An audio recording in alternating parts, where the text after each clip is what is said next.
આજે વાત કરવી છે સૂકી રાયને લીલી કરનાર કડા ગોમના સદીના ઇતિહાસની। સિદ્ધરાજ જ્યારે સિદ્ધમાંથી કકુ અને હમીરની ભેંસો ચોરી લાવે છે ત્યારે કકુ અને હમીર માં સદીના ના કહેવાના વેણ કોઈ છે। એટલામાં સદી સંધમાંથી પાટણ ભેંસો લેવા આવે છે ત્યારે પાટણમાં પીરોની ચોકી તોડી કાચા ઉત્તરના દોડે હિંચકો ખાય છે અને માં સદી અને મહેલની રાણીઓ અને દાસીઓને ધૂણતી કરે છે। ત્યારે સિદ્ધરાજ માતાજીને નમે છે અને માતાજીના પગમાં પડી ભેંસો પાછી આપે છે।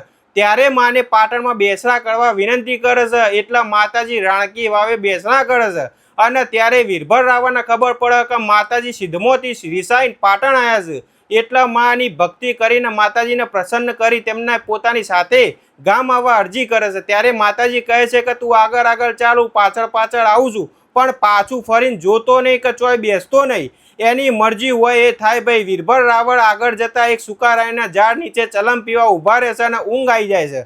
ત્યારે માતાજી પણ ત્યાં જ બેસણા કરે છે અને સૂકી રાયને લીલી કરે છે। અત્યારે પણ માતાજી સાક્ષાત માં સદી હાજરા હજુર છે, જે પણ અહીંયા આગળ આવે છે સાચી ભાવનાથી એમનું માતાજી દુઃખ દૂર કરે છે। તો વિડીયોને શેર કરજો અને આ વિડીયો જોવા માટે સાવનને ફોલો કરતા રહેજો। બોલો જય સદીમાં।